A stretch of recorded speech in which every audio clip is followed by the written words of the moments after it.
Sounds promising. Great. So, welcome along, everybody. It's great to have you here. And tonight we're going to be talking about sailing south to New Zealand this summer. So, for those of you who don't know me, my name is Vicky Moore. I'm the Director of Island Cruising, and I also own the Down Under Rally to Australia. I'm an offshore yachtmaster, regional rear commodore for the South West Pacific for the Ocean Cruising Club. I'm also a Seven Seas Cruising Association port officer, former director of Yachting New Zealand, and former on-water operations manager for SailGP. I'm actually wearing my SailGP jersey tonight. You can see that. I don't work for SailGP anymore, but that was an interesting, fun experience. So welcome along, a special welcome tonight to all the people that are on the rally already. So there are some people that joined the rally already and are just joining this webinar as well to get a bit more information about what's coming up for them at the end of the rally. And also for everyone else that's just considering New Zealand, welcome to you guys as well. So my business is called Island Cruising, and we have been running yacht rallies in the South Pacific for the last 35 plus years. I bought the business about 3 years ago, 2021, mid-COVID, which was an interesting time to buy a business that's sailing offshore. But it's been going really, really well. And our main aim is to support sailors as they're cruising through the Pacific, make sure that they're well prepared for an offshore voyage for the people that are just going on their first time. We run the Pacific Rally, which is up in the islands at the moment. And as I mentioned, the Go West Rally, if you're interested in heading to Australia. So this is a picture I took today of the boats on the Pacific Rally on our PredictWind rally tracker. And as you can see, we've got basically boats scattered all the way across the Southwest Pacific at the moment. There's 118 yachts on the rally. So it's quite a different kind of rally to what you might expect. It's quite flexible. Everyone can pick and choose their destinations, and we kind of connect you up with people along the way with various events and activities and things going on, and connect you with the other sailors on the rally, but you're still free to go off and do your own thing at any time. But we're always here in the background ready to support you and provide you with information if you need anything. So you can head off and sail on your own, and this is a boat that's doing just that at the moment. This is them in beautiful Tonga. Or you can connect up with the other people and, as I say, have some fun and social times. So if you're heading through from French Polynesia through to the islands, I really want to sort of encourage you guys to slow down a bit. There's some people just fly through the South Pacific and miss some of the really, really cool parts. And there's heaps to see. So slow down and take your time, and particularly in places like Tonga, which has a really fascinating history and all sorts of other interesting things that you can go and explore if you get a little bit further off the well-trodden cruising path. So this is some of our rally participants. These people, the couple on the left there, are on their third Pacific Rally with us on the Island Cruising. There's some really fun, amazing people, lots of Kiwis. So joining the rally gives you an opportunity to connect up with some of the local people as well. And of course, if you're heading to Fiji, the stunning Lau Group is another place that you really want to allow yourself plenty of time to get to and explore, which is a stunning spot that some of our boats are in right now. We'll also ensure that you understand some of the local protocols and cultural aspects of the places that you're going to go and visit, so that you don't inadvertently upset or offend any of the locals as you go along. This is called the Sevu Sevu ceremony, which is an important part of Fijian culture, and something that you need to learn about if you're heading to Fiji. Just make sure you understand what Sevu Sevu is all about and what's required of you to do. If you're heading to Vanuatu, don't miss the amazing volcano at Tanna, Mount Yasur, and which is really probably the only place in the world that you can stand right on the edge with no barriers, peering into a live erupting volcano. It is actually quite incredible. And also in Vanuatu, the land diving, which is on until this month, basically. It finishes this month. So again, you're probably not going to have time to get all the way through to Vanuatu. So another excuse for you to sort of slow down a bit and head to New Zealand first, and then put Vanuatu on your calendar for next season. This is the Lon Wol Yacht Club in one of the islands in Ambrym, a bit further north in Vanuatu. Again, an amazing place to visit, and they're really trying to develop their yachting tourism products to encourage sailors to come and visit their village, experience some of the fun things and activities that they're able to provide along the way. So New Zealand is perfectly positioned as a place for you to come during the summer season. Basically, you've then got easy access to get back up to the islands again next season. And we'll look at the weather systems a little bit further on. So from all of these points, basically Tonga, Fiji, Vanuatu, and New Caledonia, it's sort of around 1,000 or 1,100 nautical miles to get back into New Zealand. So we often have people that kind of hop up and down every year, back up and down to the islands. Some people just spend the whole season in Fiji on the rally and they don't go any further. Others kind of cruise up to Tonga and then work their way west across through Fiji, Vanuatu, New Caledonia and back. Or, of course, you've got the option of heading further afield onto Australia once you feel like you've seen as much as you need to see. The weather plays a really important part in the planning of these rallies. Of course, you guys in French Polynesia have been used to the trade winds, basically, sort of carrying you along with the wind behind you. But when you sail down to New Zealand, we've got a different system down here, which is the westerly bands of weather systems that come across. And we work really hard to educate everyone on the rally to make sure that you understand what the weather's doing. So it's not going to be the same as your southeast trade wind sailing. It's going to be something quite different, and we want you to be safe on passage. So we'll work through all of the options on the weather. And of course, the reason why everyone does head south to New Zealand or off to Australia is because of cyclones. And this is a map of all the various cyclones that have hit the Pacific Islands in the last, I'm not sure how long period, but quite a long period of time. So New Zealand sometimes gets cyclones that roll down to our latitudes, but not as often as you might expect up in the Pacific Islands. So many insurance companies require yachties to be south of a certain latitude by 1 November. So best to check your insurance policy and find out what your restrictions and requirements are.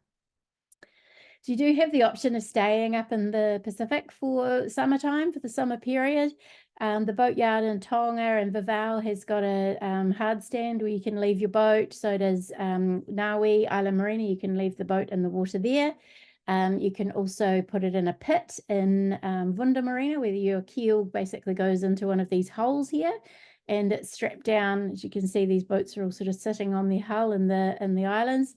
And we do sometimes have cruisers that stay over in summertime and stay and cruise over the hot season. It does get quite sort of rainy and muggy and quite hot and uncomfortable at times, but there are people that do that, and there are various sort of cyclone holes that they can go and escape to if they think that there's some weather coming their way. Option 2 is to sail south to New Zealand, which of course is what we're talking about this evening. We've got some fantastic sailing destinations, great marine facilities if you need any work done on your boat. So it's a great place to do repairs, and of course a great place to get back up to the islands again next season. Or our other option, which I'm doing a webinar on tomorrow night, is to sail west to Australia. So I'll be doing a webinar on that. The thing with Australia, once you get to Australia, it's a lot harder to get back east again to go and see any of these other islands that you want to visit. So Australia is kind of your next option after perhaps next season. So the Sail South to New Zealand rally is all about making new friends. So once you join up, you get immediately connected to everyone that's on those dots in the Pacific rally up in the islands. We help you with all the formalities to depart and arrive in each country. We provide weather routing on passage when you sail with the group departure.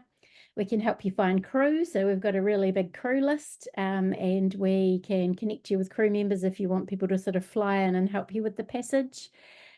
We provide you with a sailing guidebook and rally pack on arrival. And along with that, you get membership to Island Cruising, which gives you some great discounts from our partner sponsors. We provide lots of support and assistance en route. And you also get a discount for joining the rally the following year. The cost to join is just 600 New Zealand dollars per vessel. So we talked about this earlier, just the different distances to get from the islands back to New Zealand. So normally the passage will take you about a week to get from the islands back to New Zealand. So we look for a suitable weather window for you to sail and come down to that passage. For those of you that are going to be coming through Tonga and spending a bit more time in this part of the world, the Vivao Blue Water Festival is on the 21st to the 28th of September. And this is a great place to kind of wait up there and enjoy some of the cruising around beautiful Vivao. And then down to Tongatapu and Big Mama's Yacht Club, they're going to be putting on a party for the rally in mid-October whilst people sit there and wait. This is a picture of us a couple of weeks ago. Actually, they had the Royal Tongan Police Band come out and play on the island. It's a 26-piece band, and they were absolutely brilliant. Had everyone up dancing all night. So that's something to look forward to if you're planning on departing from Tonga. The other cool thing about sailing to New Zealand from Tonga is that you can stop at Minerva Reef along the way. Minerva Reef is two reefs actually. There's North and South Minerva, about 2 days sail south of Tongatapu, and it's an incredible experience to be anchored up in the middle of the ocean and basically enjoying this amazing reef. You can walk on the reef at low tide. As you can see here, when we were walking on the reef, the waves were breaking over the other side over here, and the water was sort of rushing across the reef like a river. So it was quite hard to walk on and quite slippery rocks underneath. But if you're brave enough, you can go exploring around and pick up some crayfish and stuff and have them for dinner, which is a really popular pastime. Beautiful clear water, like the color of the water is unbelievably blue. It looks like it's got food coloring in it. It's that blue. It's gorgeous. So highly recommend a stop in Minerva. It's also a cool place to just wait and wait for your next weather window. So from Minerva, it's only 5 days to New Zealand. So sort of takes out that uncertainty at the other end of the leg. So Tonga's a good place to depart from. Otherwise, if you're heading a bit further across and into Fiji, you might want to put the Muscat Cove Regatta Week on your calendar, which is, I think, the 11th to the 15th of September in Fiji. And this is a fantastic event. They usually attract up to about 100 yachts. There's a round the island race, which is what this picture is taken of, but there's lots of social events too. You don't have to do the racing if you don't want to. There's lots of pirate parties and bands and Hobie Cat match racing and stuff like that. It's heaps of fun. So if you're going to be in Fiji, I recommend coming to the Muscat Cove Regatta, and then you can explore around that area, and we'll also have a group departing from Fiji down to New Zealand. It's not as convenient to stop in Minerva Reef on the way home from New Zealand. So if you want to go to Minerva, Tonga is the place to go to. We'll have a group of people departing from Vanuatu. So again, if you make it all the way across to Vanuatu, this is a picture of the Tana volcano erupting from one of our boats last week, and the one that I showed you the picture of before. So that's another place that you can wait for a weather window and then depart south. And we do also usually have people in New Caledonia sailing to New Zealand, but of course there's a bit of unrest there in New Caledonia.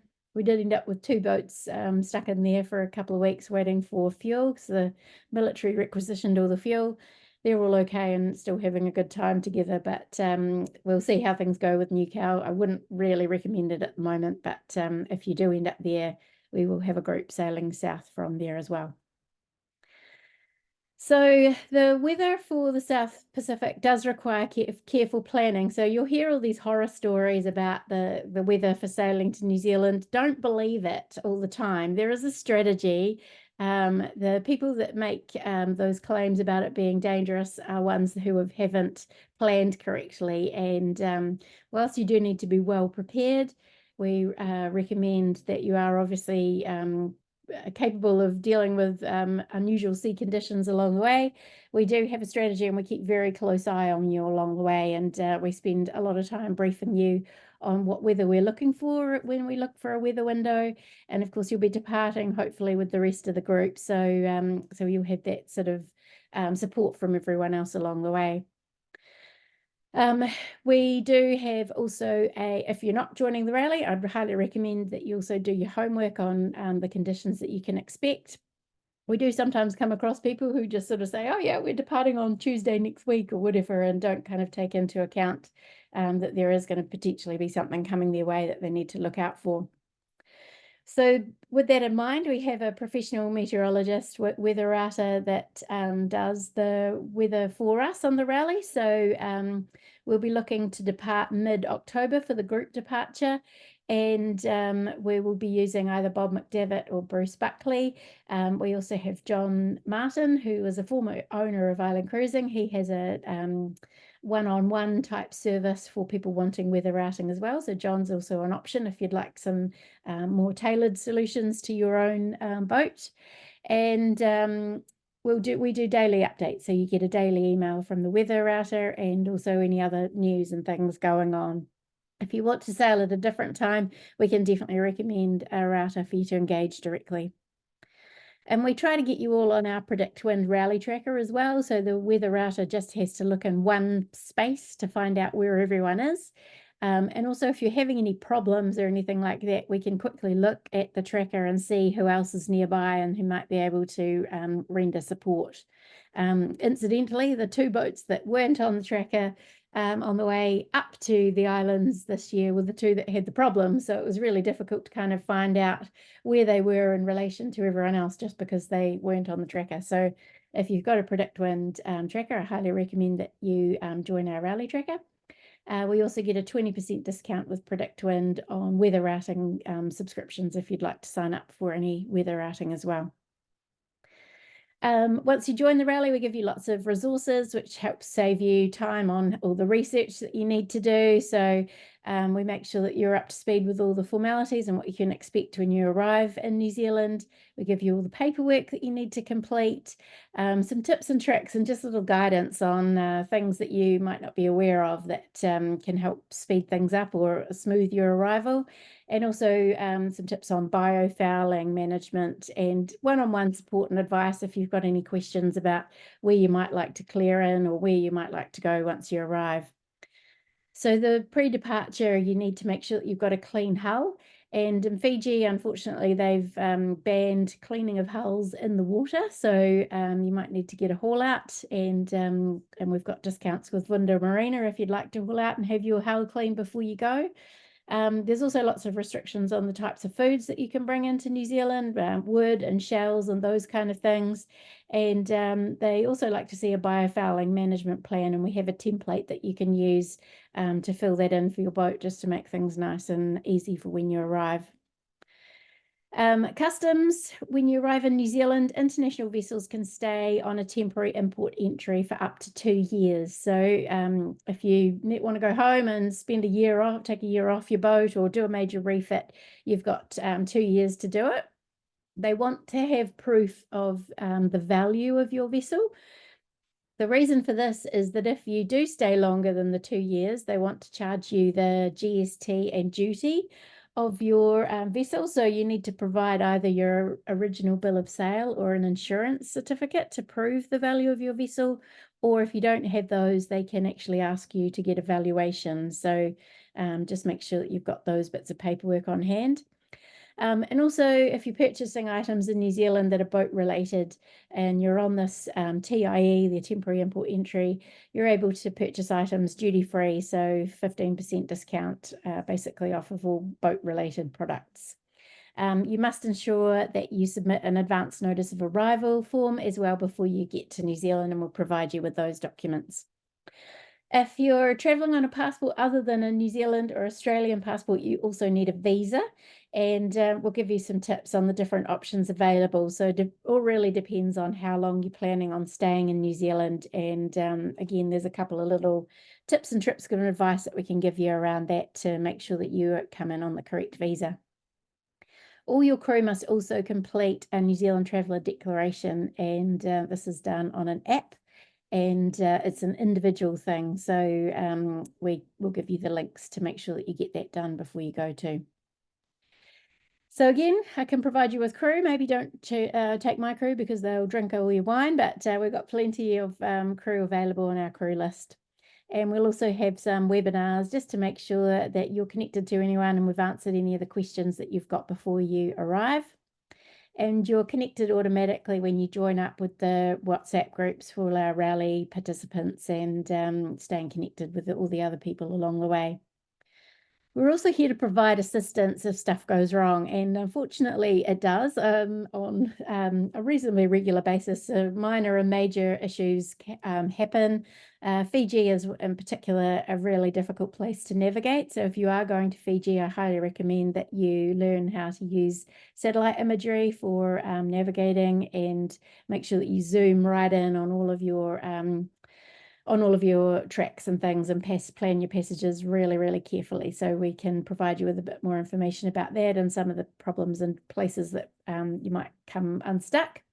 The picture on the right is a picture of a yacht delivering a head gasket, actually, to a boat that blew up their engine about 200 miles off of New Zealand. So we were able to quickly muster the part and get it on board another boat, and they were able to deliver it about a week after these people had been at sea. So just being connected to everyone and having somebody that can help facilitate these things is a big weight off a lot of people's minds. If anything does go wrong, we're here to help support you.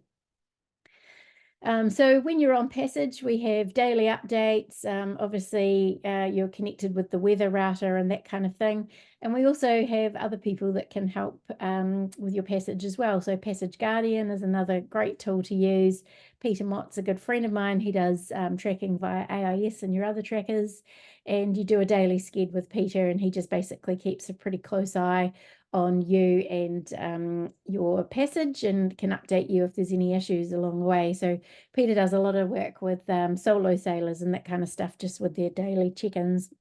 And also, if you've got HF radio, you might enjoy tuning into the Gulf Harbour Radio sked, which is on every night on passage. And Patricia and David are lovely people, very passionate, and they stream their sked live on YouTube so that your friends and family can tune in. It's really cool. When you arrive in New Zealand, most boats arrive into Opua, which is the Bay of Islands, and just because that's the first port that you arrive to, but there's also Marsden Cove and Whangarei, Auckland, and also some further south places as well if you're planning on heading in that direction. Again, we'll give you all the paperwork and processes. So up here is where it says Paihia, that is where Opua is. But further south in Whangarei, this is where Marsden Cove is. And then, of course, Auckland is another sort of 100 miles or so south. So, so that's another spot that you can clear into as your first port of entry. Again, I mentioned before, there are strict biosecurity regulations. Please don't try and get around this. There has been major outbreaks of various bugs and things which cost millions of dollars to try and clean up, that they think have come in off of yachts. So we really like to avoid that. So you won't be able to keep any of your fresh fruit, vegetables, honey, some seeds, certain shells, like particularly if they're protected shells, they'll be taken off of you, anything in the CITES rules. Wood, you can keep wood, you just have to declare it. Really what they're looking for is to make sure that there's no bugs or things living inside the wood, and they might just spray it and give it back to you. You need to make sure you've got a clean hull and that you declare everything on the form. They may bring a dog on board to check for drugs or vegetables and fruit, and they'll only take the items that are prohibited. So just declare everything, and they'll just give anything back to you that isn't required to be taken. There are strict fines if you're found concealing anything, and we'll give you a list to make sure that you know what things you need to eat up along passage. You'll also get a rally pack on arrival. We'll give you a chart of New Zealand so that you can see where you're going, a fishing guide and rules on the fishing regulations in New Zealand so that you know what you're up to, a radio handbook, some sponsors goodies, and a burgee and some other treats. So there's a little pack for you when you arrive, along with a guidebook for sailing in New Zealand. So this gives you basically all the tips and tricks you need to find to have a good experience when you're in New Zealand. And you can also have an option to join the South Island Rally if you wish and come further south. And also, as part of the rally, you get some great discounts and deals and advice from our sponsors, and we can recommend various yards or people to do repairs and things like that as well. And I'm on hand if you've got any questions whilst you're in New Zealand. I'll be there to help answer any questions and point you in the right direction about whether you're sailing or just having repairs or just need some assistance with the rules and regulations. You get a weekly email as well to keep on track with what's going on news-wise and get connected with all the New Zealand cruising community. Yeah, that comes out every Monday. And you can fly your Burgee and connect up with all the other members around the country, and there's quite a few of them, so make new friends and connect with the Kiwi sailors as well. So once you arrive in New Zealand, what are you going to do once you get here? Bay of Islands, the Bay of Islands Marina runs a really cool cruises festival at the end of November. So hopefully you'll all be here by then. So 20th to the 23rd of November this year. And that's a really fun thing to do. Or you can start cruising further south. If you want to leave your boat in a marina over the summertime, it's well worth booking in early, and we can give you some recommendations for various different marinas. It might just depend on whether you're staying or whether you're heading further afield, so we can give you some guidance there. Or if you want to get repairs and refits done, this is the Port Whangarei Marine Centre. Whangarei and Bay of Islands is full of various marine trade services, and so is Auckland. And there are also other hubs such as Nelson and Tauranga a bit further south that you might want to consider as places to get your refits done. So you can either do the maintenance yourself, or you can pay somebody to do it and use some of our fantastic local tradespeople to get stuff done. It is worth booking in early. As I mentioned, there's lots of cruises that come in over summertime, and to avoid any delays heading away next year, it's well worth getting booked in. So the Bay of Islands Marina and Hardstand is an option. Marsden Cove is also a good place to go. Port Whangarei Marine Centre, Auckland, Tauranga, Nelson, Wellington, Picton, Waikawa, they're all good spots to kind of go. And as I say, depending on what your needs are, we can recommend various tradespeople down there along the way. So there's lots of rules and regulations in New Zealand. It's not quite as casual as up in the islands. So there's quite strict fishing regulations in terms of the number of fish and the size of the fish that you can catch. So just be aware of that, and we'll give you all the rules. There are also clean hull regulations when moving around the country in different places. You need to apply for various passes and prove that you have had a haul out or anti-foul within a certain period of time. You need to wear life jackets when you're going in and out of your dinghy. And at the moment, there are some areas that are closed to anchoring because there's a breakout of a nasty seaweed called caulerpa, which is able to be transported from place to place. So we'll make sure you know the regulations for where you can and can't anchor, just depending on what's going on there. So there's heaps of territory to cover in New Zealand, and a lot of it you can't get to by car, and by sailing around New Zealand, you can get some really cool experiences that the typical traveller can't get on their own. So if you're feeling adventurous, I highly recommend that you join the South Island Rally as well, and join us to head a bit further south. If you want to just stay and cruise locally, there's some incredible territory around the Northland area. The Bay of Islands is absolutely stunning, and there's lots of places up there that you can go. We're really friendly with the Opua Cruising Club. You can go there for dinner and enjoy some local hospitality in there, or head over to Russell, which is what the first capital of New Zealand, I should say. They used to call it the hellhole of the Pacific, I think, and it was a pretty wild and interesting place back in the day when they were whaling and sealing. But these days, it's a really quaint town with beautiful bars and restaurants and places to go and visit, and a ferry that goes backwards and forwards. Or you can head out to the various bays, and there's so many gorgeous beaches and lots of options for anchoring. It's a really popular place over summertime, so there'll be lots of Kiwis up there enjoying their Christmas holidays up in the Bay of Islands as well. So you can also go out to one of the local or outer resorts that have serve food and wine and parties and bits and pieces like that. Join in with the Bay of Islands Sailing Week if you enjoy some racing. And come out to some of these places and resorts and just explore around that particular area. If you like diving, the Poor Knights is a really awesome place to go and do some diving, and there's some great wreck dives and really interesting dives around the Northland area and further south. Or you can head down to further south to Great Barrier Island. This is Smokehouse Bay, and there are some stunning spots that you can really get away from it all there. If you like birds, Tiri-Tiri-Matangi is a bird sanctuary, and this has been eradicated of all pests. There's no rats or possums or anything on here, and it's become a place where birds can really flourish, and the bird song here is absolutely incredible. You can go and visit. Don't take any pets ashore, obviously, but they've got lots of native New Zealand birds that are ground dwelling birds that would otherwise be eaten by predators on the mainland. So a pretty special place. Or you can go to Waiheke Island and enjoy some of the wineries up there.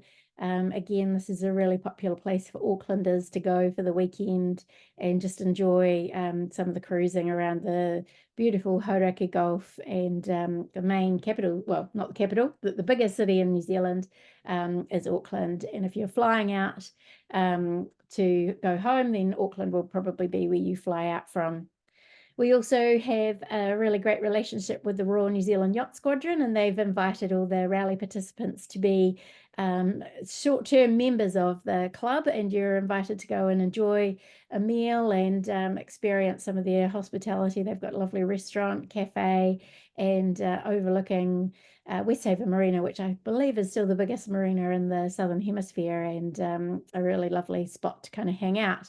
You can go and catch up with the America's Cup if it's still there, because of course the America's Cup regatta is coming up in Barcelona at the hopefully it will be back in its wonderful position overlooking the hallway. And we also have a great relationship too with the Devonport Yacht Club, which is also in Auckland, and they have lots of social events and cruising and things that you can connect into if you wish. The South Island Rally is a really cool way to join and to head further south. You can go either direction. Again, it's a really flexible rally, so we have people sort of departing around November, December, and finishing up around March, but we have had people that have joined in March and finished in May, so it's really entirely up to you. You can head down and just explore the stunning Marlborough Sounds, or a bit further south to Fiordland. So to get there, most people do go around the top, so they head in an anti-clockwise direction up past Cape Reinga, which is a stunning and spiritual place for the Māori people, and then further down the west coast to catch a few fish. And it's usually quite a straightforward passage directly down the west coast, and you end up in the Abel Tasman, which is a beautiful place. I think the most beautiful beaches in New Zealand are in the Abel Tasman. It is absolutely gorgeous, beautiful crystal clear water, and you can head into Golden Bay, and this is Te Waikato Pupu Springs, which is apparently some of the clearest water in the world, freshwater spring that's just popping up out of nowhere, and it's absolutely gorgeous. And there's all these beautiful crystal clear estuaries that you can explore and go in your kayak. This is a really cool spot. There's a beautiful resort in here, Awaroa, and it's only accessible by foot. So there's a walking track along here, and or you can fly in or sail in. And they've got a great pizza place in here, and a beautiful estuary, and the trailer yachts come in here and tie up and wait for the water to go out, and then they stay there and on the sand, which is quite cool. But if you're a catamaran or a boat that can do that, you can do that as well if you like. And this is Kaiteriteri Beach, a bit further south. Beautiful, another really popular place for Kiwis, particularly in the South Island, to go for their summer holidays. And the town of Nelson is where you would go and provision. They've got a nice marina in there as well, and again, some good repair facilities if you break anything on the way down. Marlborough, Pelorus, Tennyson, Kenepuru, Havelock, Queen Charlotte Sound. This is a huge percentage of New Zealand's coastline is in this particular area at the top of the South Island. You could spend months just exploring this area alone. And as you can see, it's beautiful steep hills that and lovely bays. There's always somewhere to go and tie up. Ship Cove was a particularly special place for Captain Cook. He came in here, I think 5 times actually, on his various voyages around the South Pacific, and it's one of our favorite spots to go and raft up with our friends. Or you can go to Panga Cove and Furno Lodge. They've got another lovely lodges that are only accessible by boat or by foot to walk into, so quite special places to come and visit. Beautiful anchorages, great fishing. We'll tell you all of our favorite spots and special secret places that you can go and enjoy a little piece of paradise in the Marlborough Sounds, or catch up with some of the locals. Waikawa Marina has just had an extension. You can see it on the end here. And this is another really fun place to go. And they're also very welcoming to sailors. They've got like a big network of about 100 moorings throughout the Sounds as well. So if you'd rather pick up a mooring, we can let you know how to become a summer member with them and enjoy those moorings along the way. From there, from the Abel Tasman, it's about 400 nautical miles to head down to Fiordland, and that's another good trip to do, another big coastal passage. And it's about 100 nautical miles from the top to the bottom of Fiordland, with about 14 different fjords.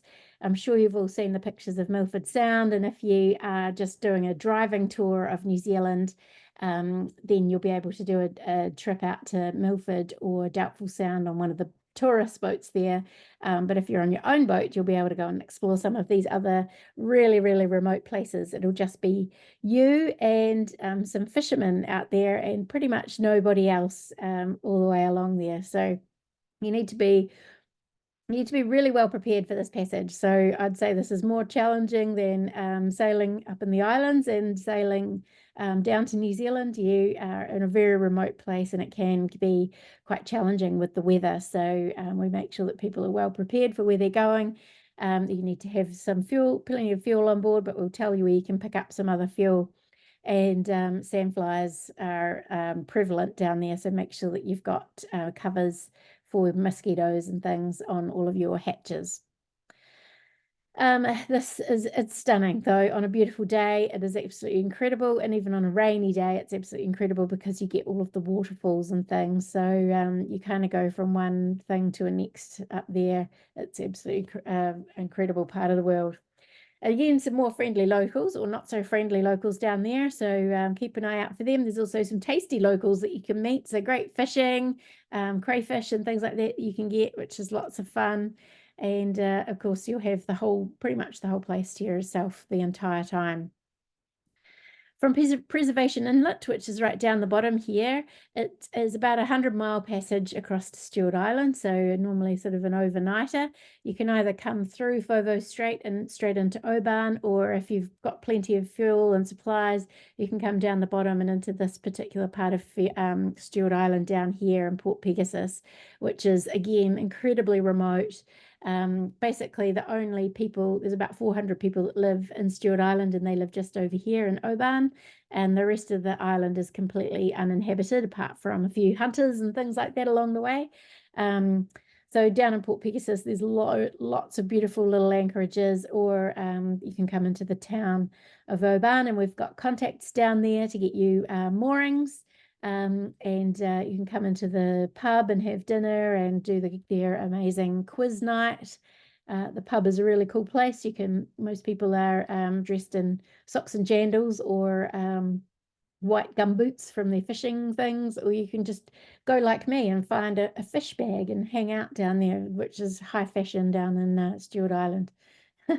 Or you can go exploring and looking for kiwis. This is a place where you have the best chance of seeing kiwis, and some of the Stewart Island kiwis also come out during the day. So these are some of the rally participants for the first year that we ran it. Beautiful golden sandy beaches, lots of really cool places. It does get pretty cold down there, even in the summertime, so you need to be well dressed. And they've also got lots of interesting history down there with the whaling and things like that. And you can go to the old whaling bases where they've just got relics sitting on the beach, and you can go and experience that. It's gorgeous. The water is crystal clear. The beaches are white and sandy. It's absolutely a stunning part of New Zealand. And if you're adventurous enough, I really highly recommend that you get down there. It can get quite windy. Again, you do need to be well prepared. Keep an eye on the weather and have a strategy for where you're going. And again, we can support you with that. It's a really heaps of wildlife, and again, just incredible places to go and visit. But yeah, it can be windy. So we make sure that you have good weather support and things like that when you get down there. There's some great hikes and things you can do as well, and just be out there on your own exploring some of these amazing places. So once you've kind of had enough of Stewart Island, it's then time to sort of head further north, and you can pretty much almost day hop. It's a bit further up to Dunedin. It's about 320 nautical miles, but then you can go up to Oamaru, Timaru, Akaroa, and then around to Christchurch into Lyttelton Harbour. So Dunedin Harbour Dunedin's a really cool town. So you can come in through here, which is the shipping channel, and anchor up out here, or you can come all the way up the harbour and into the Yacht Club Marina up here. If you follow the Sailing Parlay Revival YouTube channel, they've just done their released a video of their experience on the South Island Rally up here in Dunedin. It's a cool town to visit. It's a university town, and there's an airport here as well if you've got people wanting to fly out. They've also got an albatross colony, which is great for the bird watchers, and that's where they hatch their chicks and things up there, which is awesome to go and visit. And then, yeah, further north, Akaroa Harbour, Banks Peninsula has got lots of different places that you can go and anchor up in, and of course come into Lyttelton Harbour. Sadly, we've lost the SailGP from Lyttelton Harbour, so we won't be having that again this year. But that was a pretty cool experience. But you can go swimming with the beautiful Hector's dolphins, who are the ones that obviously caused the SailGP to not come back to New Zealand. So they're happy, the dolphins are happy, and everyone's happy because they get to swim with the dolphins. And there's some cool places that you can really go and visit in Akaroa. It's got like a real French heritage. And there was a French settlement there, so there's lots of French influence and lots of arty things and stuff that go on there. This mosaic garden is an incredible place to go and visit. The yacht club there is very friendly as well, and they'll allow you to pick up some moorings. And there's also penguins along the coast as well. You can go and do a penguin tour and see the little blue penguins and their nests, or just come and anchor in some of the other bays. And as you can see, the geography is quite different to what you'd expect up in the Sounds or anything like that. Lots of brown hills, and in the summertime, it's pretty dry. Lyttelton, we've got a marina, so you can come into the marina, top up with water, but no fuel. There's no fuel in marina, so you have to run across into town. So if I'm around, I always take people into town to get them fuel and make sure that they've got all their groceries and supplies, and give them tips on nice little anchorages if you don't want to be in the marina. Christchurch is a lovely town to come and visit, my hometown, and hopefully if I'm here, I'll come and have lunch with you. Or you can head up to Kaikoura, which is famous for whale watching and seafood and things like that. So if the weather permits, you can stop along the way up there, or head directly up into the Marlborough Sounds again, right up the top of New Zealand, which is where the ferries come in and out of it back into Marlborough and Waikawa, where I showed you before. Cook Strait is another treacherous kind of piece of water that you need to navigate. So we'll give you some tips on how to get across Cook Strait safely. And you can go and see my friend John in Wellington, who's a local sailor up there if you're heading to Wellington, or head further north up into Napier and that kind of stuff. So there's a lot more cruising that you can do. And we'll go into more detail on that in the South Island Rally. So all the South Island Rally details and all our rallies are available on our website. So again, just sort of in summary, as we kind of wrap up, New Zealand is a great place to come, get GST free work on your boat for international vessels. We've got lots of friendly people, friendly locals, great food and wine, fantastic scenery and places to explore, whether that's by boat or by car. We'll give you tips on both. And it's much easier access for you to get back to the Pacific again the following season. If you join the rally, we can help you with all the documentation and formalities, connect you with everyone, give you the weather advice, discounts from our sponsors, and all the other bits and pieces that I mentioned before. So it's $600 to join. And now I will go on to all the questions. So there's some in the chat here. So I'll stop sharing my screen and go back to here, and so that you can see me. So where are we? what's the basic strategy for weather to get a quick understanding? So the basic strategy for weather is to obviously get that good weather window. The problem is the low pressure systems that come through across New Zealand. So when we send people off, we want to make sure that they're not going to encounter one of those low pressure systems as they're arriving into New Zealand. So with them moving across every sort of 7 to 10 days or so, the timing is really critical for getting that right. So yeah, we'll go into a lot more detail with that, but that's the basic strategy. If we leave for Tonga or Fiji for a season, does that reset the 2 years limit on our boat? Yes, it does. So you can come and go year on year on year. And we do actually have quite a few international boats that do that. So they'll go and spend 6 months up in the islands and then 6 months back in New Zealand and then 6 months back in the islands and 6 months back in New Zealand.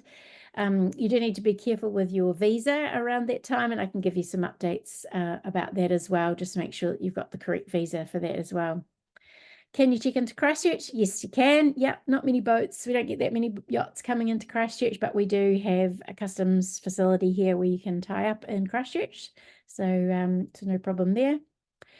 Do you need heating on board when you're in the south? Not really. I mean, you do need some really good wet weather gear, and you do need some warm clothes for when it gets cold, but not really heating. We have had boats go down there that don't have heating. Obviously, if you do have heating and it's a cold night, then you can do it. But over summertime down there, it could be sort of 12 degrees or up to sort of 30, and this last year we actually had a couple of really hot days, but generally you'd probably find further south it'll be in the late teens, early 20s most days, unless it's a cold front that comes through, and then you'll need all your warm weather and wet weather gear.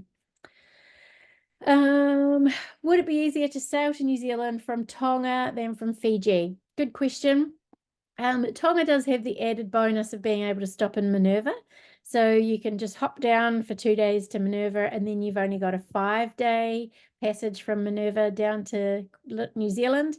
And of course, that gives you a better way of timing it to avoid those low pressure fronts. If you're sailing from Fiji, it's still not a problem. We still have a big group of people coming from Fiji, but we just obviously keep an eye on what's going on with those low pressures that are coming across and make sure that we're timing your arrival correctly for those. We're on a circumnavigation in Fiji at the moment, considering a cyclone break in New Zealand. Can we sail down to New Zealand in August, or would you really advise to wait until October? You can sail down in August. There's no problem to do that. And we probably recommend that it's winter time, so it's kind of finding those weather windows can be a bit more challenging, so they become further apart and just a little bit harder to kind of manage. So I'd highly recommend that you get some weather support for that leg.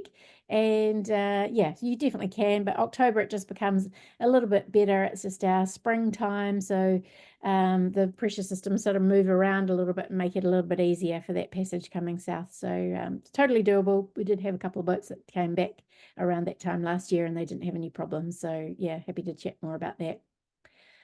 How late could we sign up if things change for us? Anytime. You can sign up anytime. It's quite good to sign up if you are planning on signing up early, because you can connect with everyone, and basically you've got my kind of help and support from that time onwards.